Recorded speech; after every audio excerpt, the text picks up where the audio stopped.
Takes a minute. Hi, everyone. We're just waiting for Instagram to catch up. So if you're joining us, take a minute, grab some coffee, grab some water. I left my coffee in the other room, which I'm now regretting. That's okay. That's okay. Okay, welcome everyone. Thank you so much for joining us today. We're so excited to have you here again for this important conversation all about supporting children, siblings of children affected by HIE. So this whole Super Sibs Uncovered is really all about answering your questions and offering insights into how we can best support those who play such an important role in our families, and that's our Super Sibs. So whether your child is living with HIE or has passed, their siblings are impacted. And today, Annie Gunning, our certified child life specialist and certified grief counselor, is here to help us explore how we can help them navigate those unique experiences. So thanks, Annie, once again for being here and doing this for us. Yes, of course. Always happy to be here. Siblings topic is one of my favorites. So anything we can do to continue to add information out there, put it out there and help families, always glad to do it. Yeah. And, as our child life specialist and grief counselor on staff, you get questions all the time from parents and guardians and caregivers about how they can support their children or siblings. And you meet with families one-on-one even for that specialized support. But for those in our community who don't know as well who you are or what you do you mind just kind of recapping what a child life specialist does, particularly through the realm of Hope for HIE? And then also, because this also pertains to our lost families too, what a certified grief counselor does and the support that you're able to provide for that population of people. Yes. So as a child life specialist, I'm hoping a lot of families have had some type of interaction or support from a child life specialist in a hospital setting.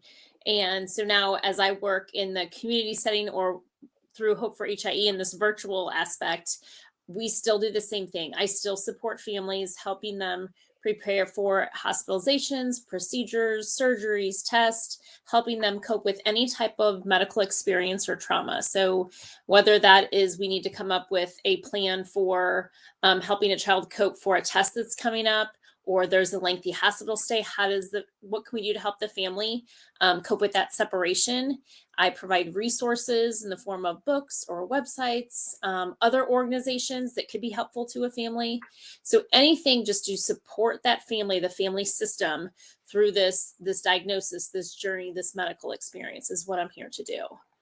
And then also, like you said, I'm also a grief counselor and providing support to those families, whether that's nearing end of life or after a child has passed, helping provide that coping support. And I think one of the most common questions I get is, how do I tell my kid, or what do I say to my kid when we've had someone in our family that has died?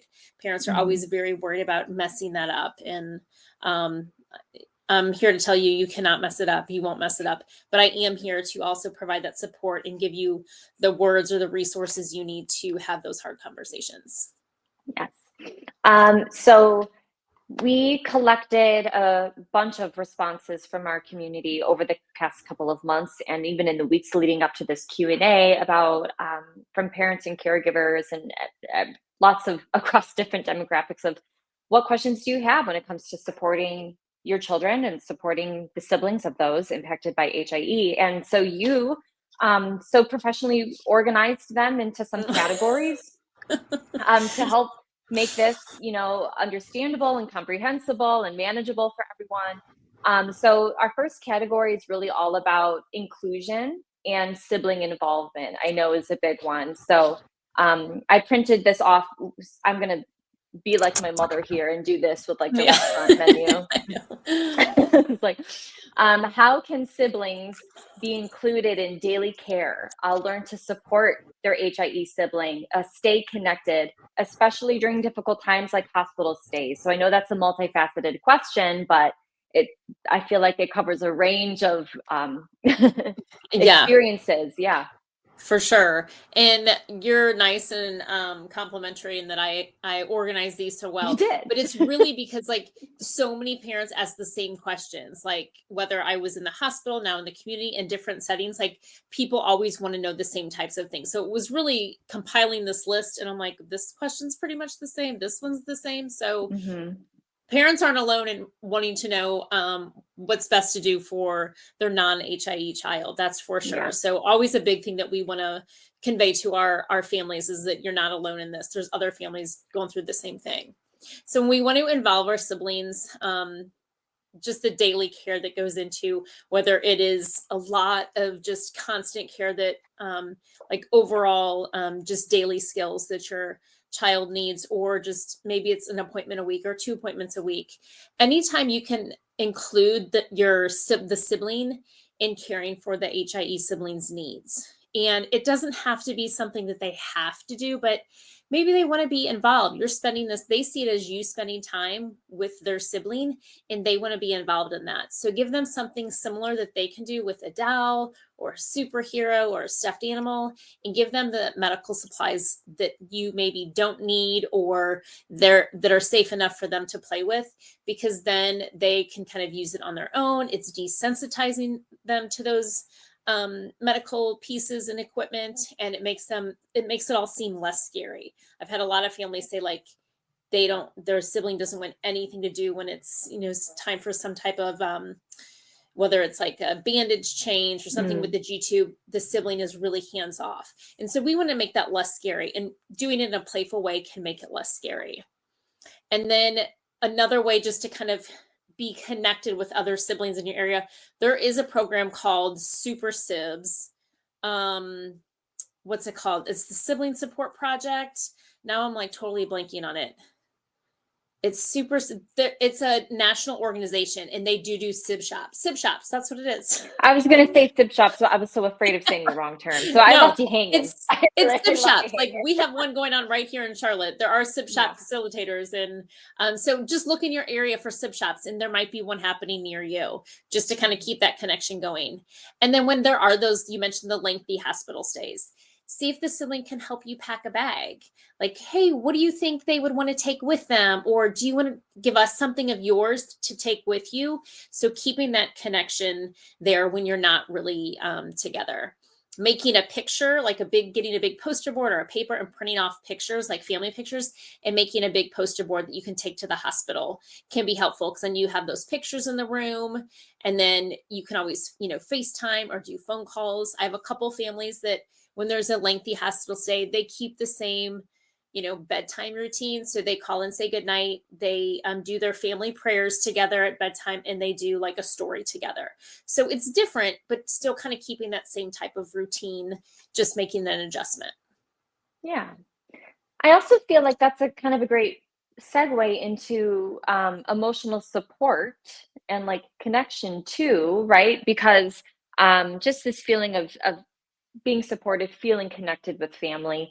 Um, a lot of parents, you said, want to know like how can siblings identify and express their emotions and cope with those big feelings Mm-hmm. and those moments of not understanding maybe what's going on or thinking something's going on, but not really, being in tune with all of the details. Yeah. And just understanding the overall changes that come in a typical journey with HIE, and just dealing with those feelings of maybe even being left out, lacking attention, or feeling Mm-hmm. disconnected from other family Mm-hmm. members when that attention, Mm-hmm. rightfully so, is going to that child, that other child. Yeah, right. And sometimes that has to happen, right? You have Yeah. to give them the extra attention, or you have to care for their needs at that moment. Like that has to happen. But if there are those adjustments you can make, to where one parent is doing it and another, okay, they're in a safe place, they're good. Now the other parent or another family member can go and be with the sibling and do something with them. It is tricky, and I'm not saying that it's easy and there's a quick fix for everybody. Every family and family unit is different. Providing those outlets for emotional expression and emotional release are really important. Kids aren't always going to sit down and talk to you about how they feel. Like It just doesn't really happen. Everything that I do is very interactive with kids.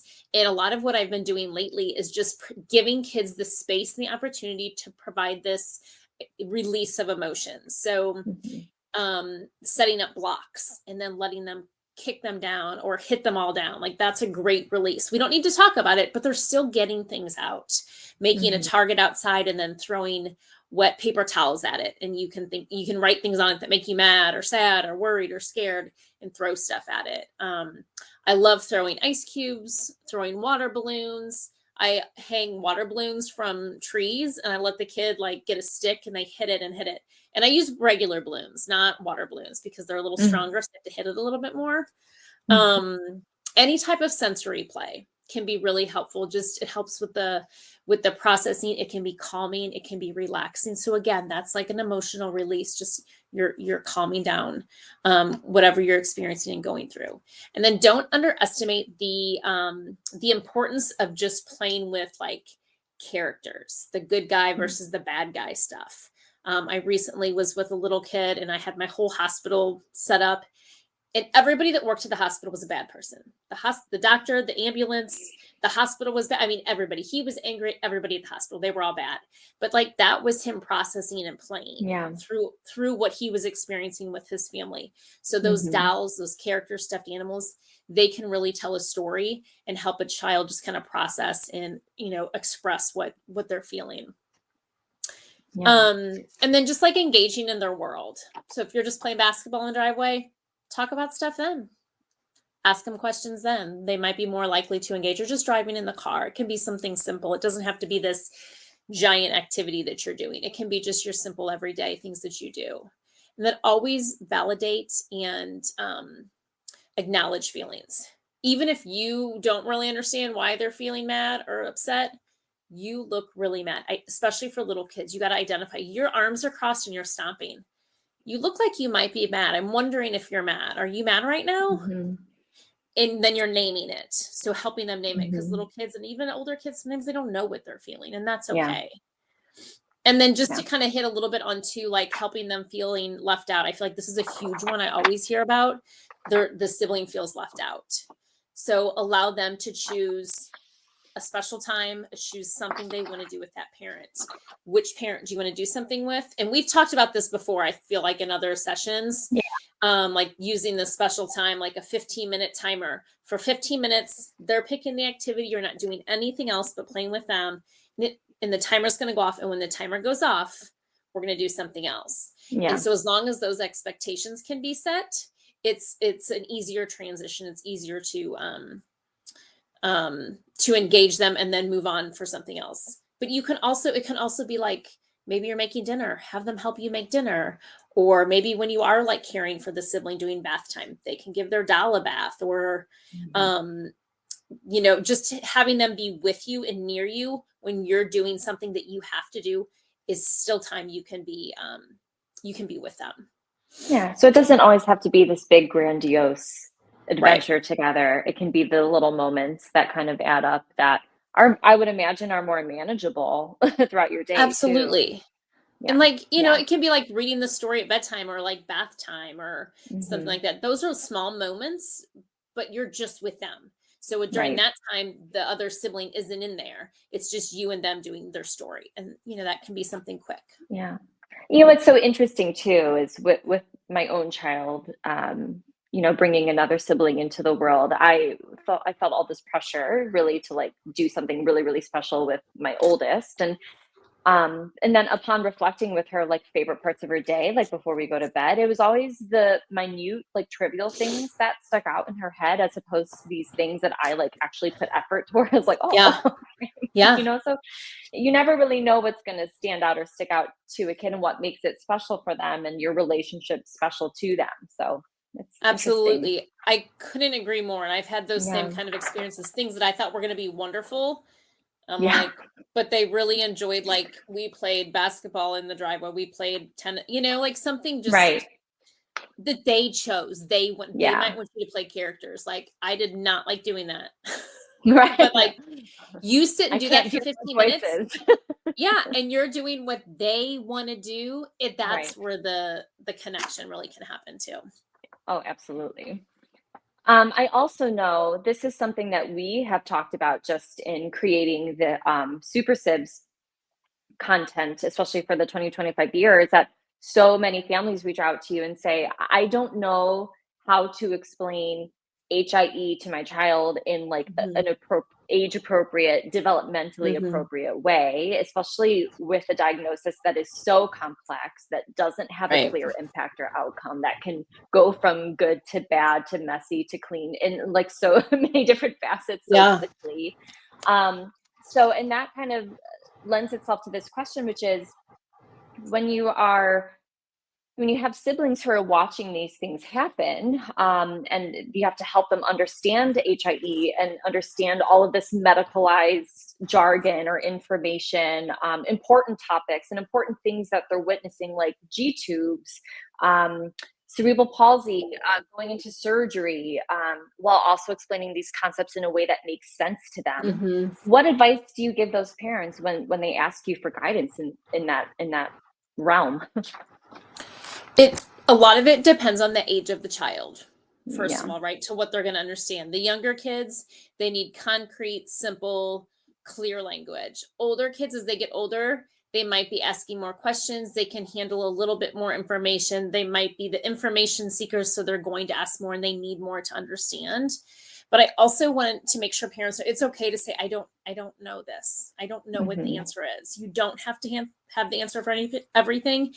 And something just to kind of go back on the coping part, you don't have to fix everything either. Sometimes I've heard so many kids and siblings say, like, I just wanted to tell my mom that I was mad because I didn't get to go to XYZ. And then she just wanted to fix it. I didn't want anybody to fix anything. So they Yeah. really do just want a space to be able to share how they're feeling sometimes, and that Yeah. they're mad and that they're heard, um, to help them kind of when they understand and to cope. It is the education piece does come into it. So explain, we're going to the doctor, this is the diagnosis, hospitalization, all of those things need an explanation. We are going to the cardiologist today. The cardiologist is the heart doctor. This is an appointment we go to every 2 years for, or every 2 months or whatever, for a checkup.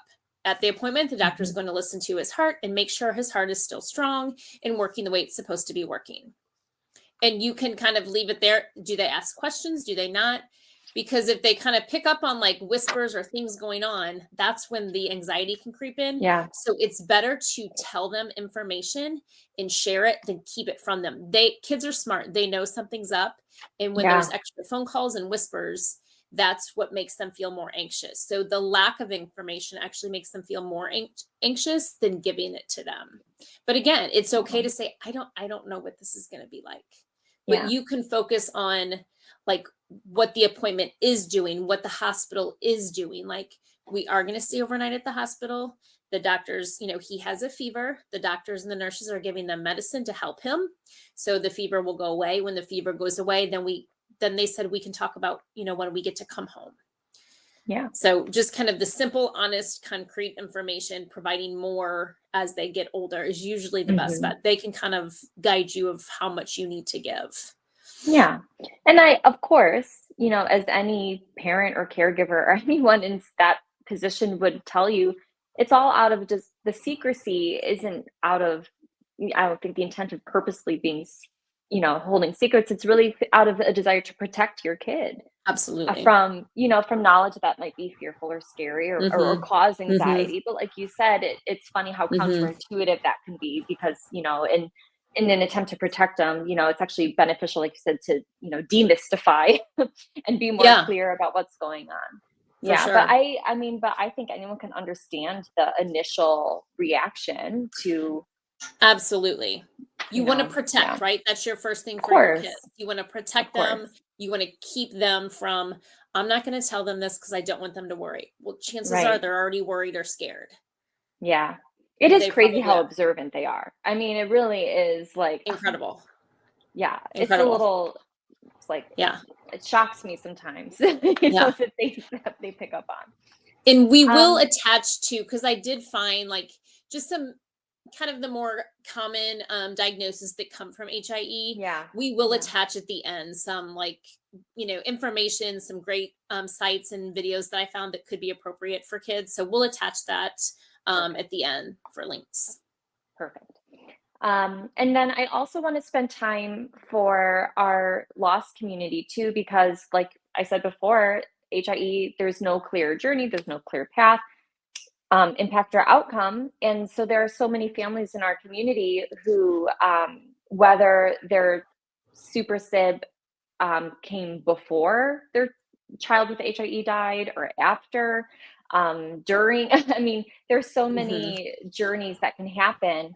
I think one of the biggest questions is how do we talk to our children about death, really, and about whether, no matter where it happened in their journey, what helps them understand and cope with their feelings and express their feelings, and how can parents facilitate that for them?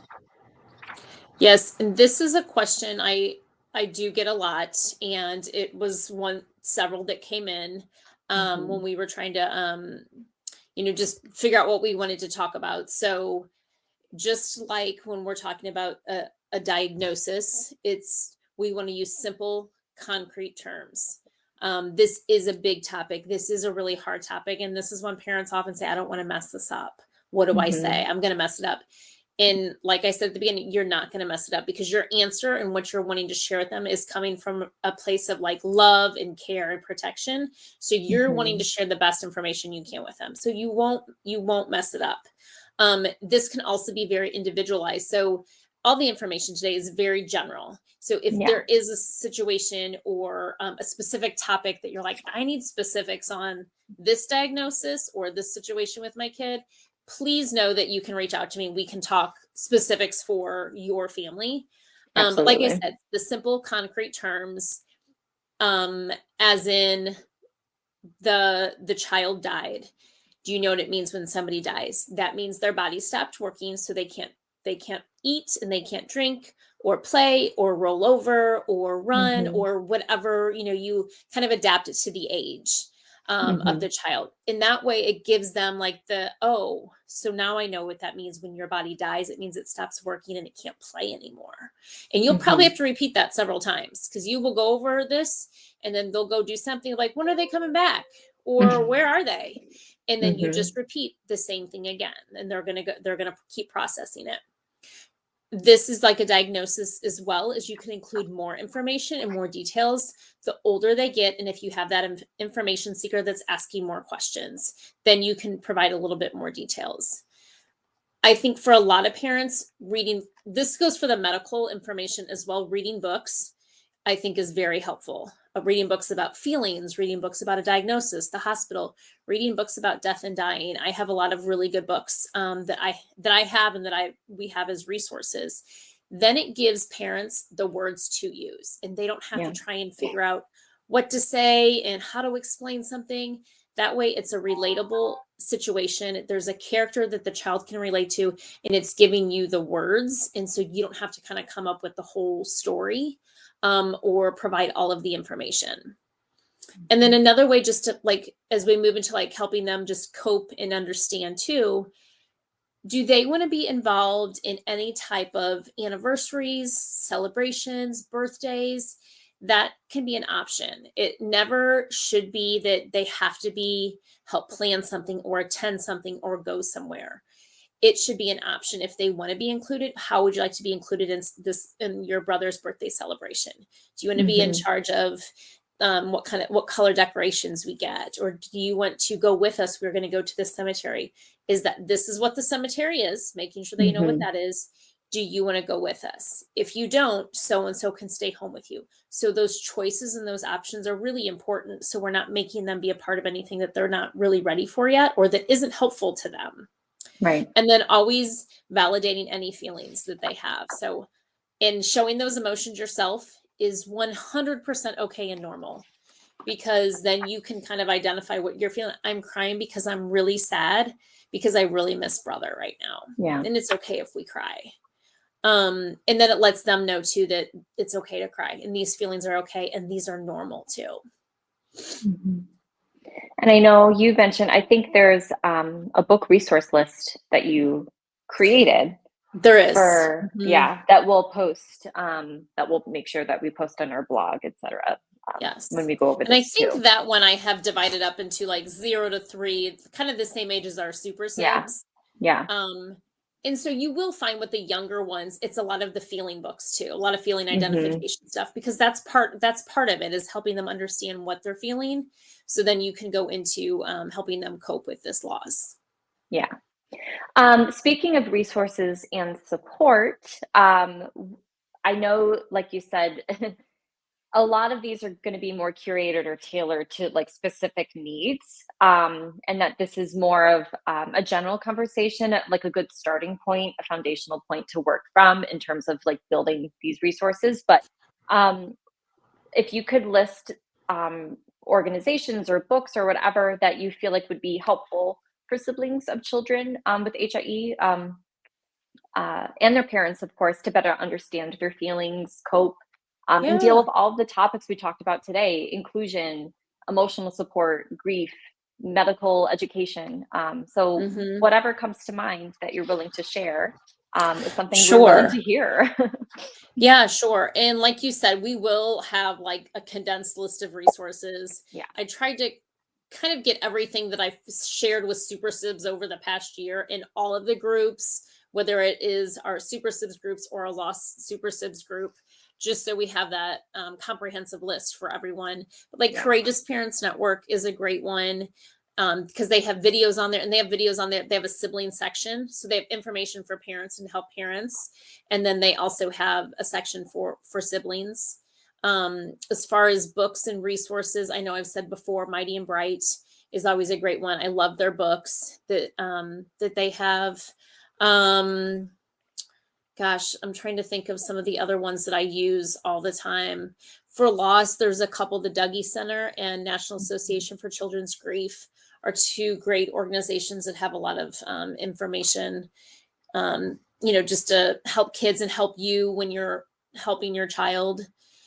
What else? One thing that I wanted to do too is I think I want to start posting in regular like updates and just kind of information or resources on our Super Sibs Facebook page. So it's our closed Mm, Facebook page yeah. for families. So I will, or for, I think, what is it, for 13 and older? Is that I what it feel is? like I think it parents, is. I do feel like I think parents are on it's that too, but yeah. I Okay. forget the targeted demographic completely, but But I want to trust me on start that. posting just kind of like a monthly, like, hey, here's a resource for you. And I might have Yeah, sent this one before, but check this out. I just found, because there's always new information on there. So maybe I'll do yeah, like a monthly post of like, here's a new resource. Check this out. I It love has that. such and such information on it. Yeah. And we also have our resource blog on our website, hopeforhie.org, too, where you go to the blog section. You can even filter, and everything child life related is got that tag of child life. Mhm. So all of the resources that we've accumulated in past Q&As and just throughout our now almost 2 years of Super Sibs, those are all sporadically about, of course, but this Mhm. is a good opportunity to talk about our Super Sibs program too, because we have worked really, really hard together to kind of transition to this online platform. Um, and starting in March is when it's going to be available and open to people who enroll. So if you were part of the Super Sibs program in the 2024 year, I think it's going Yeah. to be where I am in time, you're going to be receiving something in the mail, and it's going to be like a postcard addressed to you. It's going to have some stickers, and it's going to have a QR code for you to log on to this free platform. Some of you might even use it for school. It's called Canvas.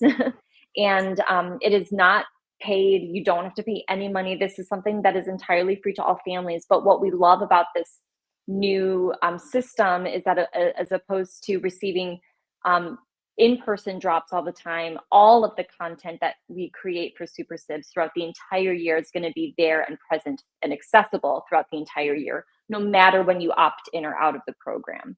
And that's what I love about it. You can opt in, you can opt out, and opt in again, and everything's going to be there for you. Oh, my headphone came out. But you still will be receiving some in-person drops just as a reminder to log on to let you know like when new content and activities are up and available to you, and to give you like a little a fidget or something, a little token, I Yep. guess is a better word, Yep. as a reminder and something to carry with you throughout your day. But that's something that we're really excited for. And Yeah. I'm going to give a little sneak peek. So Annie, you'll have to let me know if it Yeah. shares. Let me Oh get yeah, I can to. see it. It's up there. Oh, it is. Okay, perfect.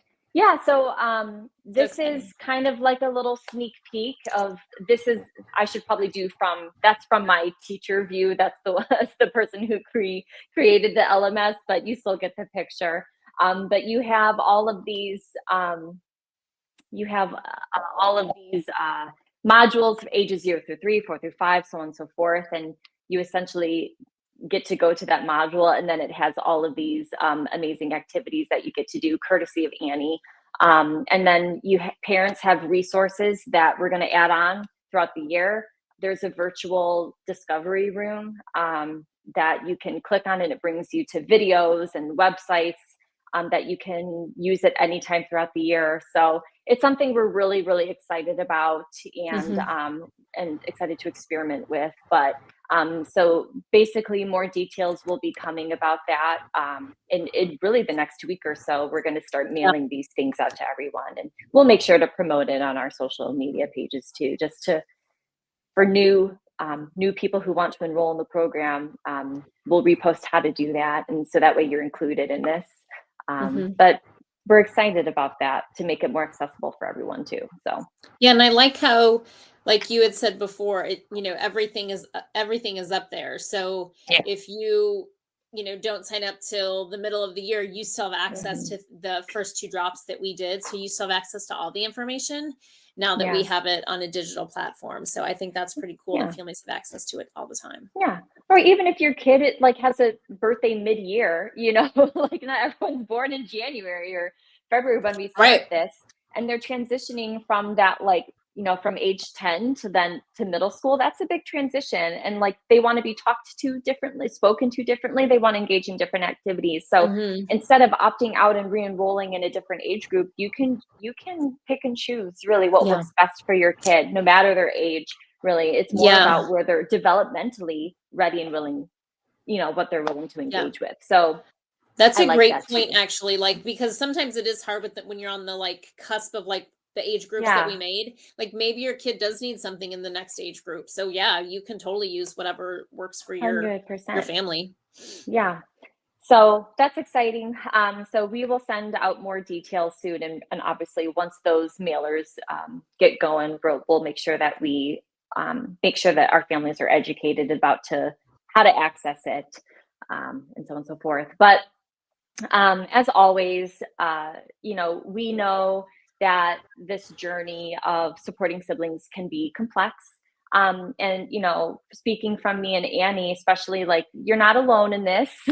And we hope that this conversation just gave you some valuable tools and comfort and answers to some of your prominent questions as you continue to support your family. But Annie, maybe let them know how they can contact you for that individualized support before we say goodbye. Sure, you can always go to the Hope for HIE website and go under support. And when you click on that, it'll drop down and it'll have information about social work and about child life.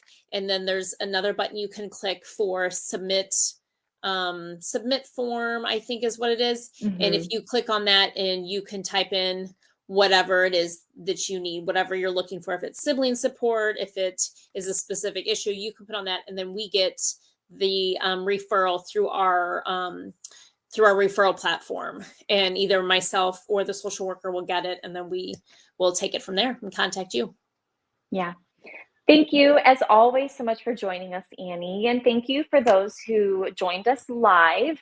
And just because your question or you came up with a question that we didn't answer in this particular series doesn't mean that we're going to leave you hanging. You can always email Annie. You can always go to hie.support and get that tailored support that you need. So that way you feel supported on your journey and helping your family. So we'll see you in March, Annie, again for our next Child Life Q&A. But until then, thanks for joining, and thanks everyone for listening into this conversation today. Thank you.